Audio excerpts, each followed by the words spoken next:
He came in like this. Sterling DeMond says he'll never forget the day a man walked into his place of employment, straight to the bar, armed and dressed like a member of law enforcement, and as soon as he came up to the front of the bar, I'm like, okay. DeMond says from where he was standing, that wasn't all that caught his attention. He was wearing like a police shirt. It was very tattered.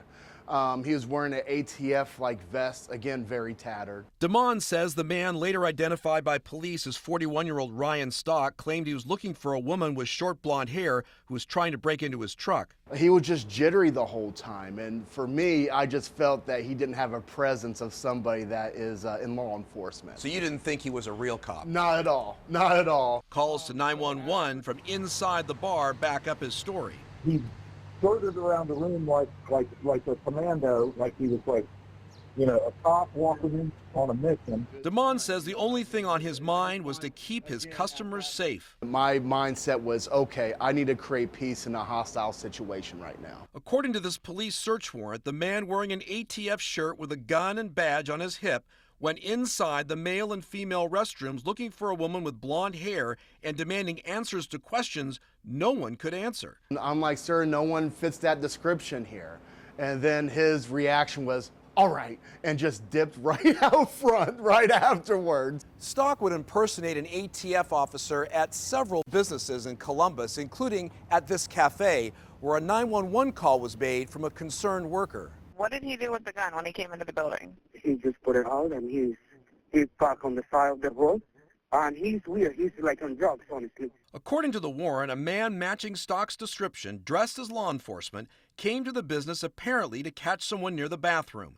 Police contacted the ATF, who stated no knowledge of any agent or operation in the area. Stalk later pled guilty to impersonating. His sentence, 30 days in jail. 30 days in jail. Wow, 30. In my opinion, it should have been more. It should have been more. I feel that we live in a crazy world, and people that are pretending to be law enforcement, it's making the world even crazier. Because the charge is a misdemeanor, it doesn't prevent Stalk from owning a gun. I might have to edit myself right now with what I want to say, but I'll just leave that. It's just very disappointing. Hey Ryan, I'm Kevin Landers with Channel 10. There's more to this story, including our interview with Stalk as he left jail. You walked into a bar with an ATF ballistic vest, you had a gun on your holster, people were worried. I understand, and trust me, it's never going to happen again. The rest of our interview at 6. Kevin Landers, 10 TV News. Hey, what's up, Ron? Stop. You're on the roof. What? Impersonating a police officer. In April, Columbus police arrested Ryan Stalk after witnesses say a man matching his description came dressed like an ATF agent, complete with an ATF badge. So, I'm curious. Yeah, what's up? How did you guys, know I was here? Just curious.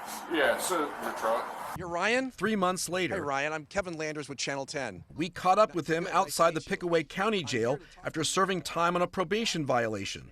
Earlier, he was in the Franklin County Jail for impersonating law enforcement. For the first time, he's explaining why. There's a lot of reasons. I'd rather not go into it because it's part of a past me I'm trying to put behind me. We pressed him for more. Obviously concerned when you walked into a bar with an ATF ballistic vest, you had a gun on your holster, people were worried. I understand, and trust me, it's never going to happen again. Why did you do it? I was under the influence of alcohol. I made a bad decision. Stalk pled guilty to a first-degree misdemeanor for impersonating an officer, and the judge sentenced him to 30 days in jail. Were you surprised that you only got 30 days for that? I was, extremely. Why? Why was I surprised?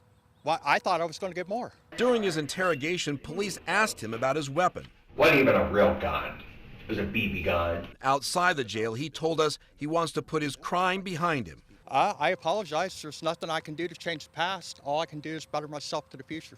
But what drives someone to do this? Most law enforcement agencies do not keep track of this. Mary Dodge, a professor at the University of Colorado at Denver, has studied police impersonators. She says the common themes are someone who is motivated by ego, wanting that authority, and using coercive control to gain some kind of, I'll call it instant gratification from that. She says impersonating law enforcement is relatively easy because the equipment can be purchased online. We've seen even mass shooters use this as a guise for getting into where they want to and killing people. According to a search warrant, Stalk walked into multiple businesses in April dressed as an ATF agent, prompting calls to 911 from people who were not fooled by his appearance.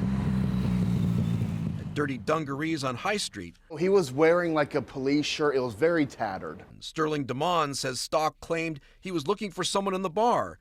DeMond says he was focused on the gun in Stalk's holster. You know, when someone has their hand on their holster, again, there's only so much you can do except just got to stay calm. Witnesses say Stalk never announced himself as an ATF agent and never arrested or detained anyone. As for Stalk, he says the days of portraying someone he's not are over. And I had an alcohol problem for years. After all this, I'm ready to just lead a positive life. Kevin Landers, 10 TV News.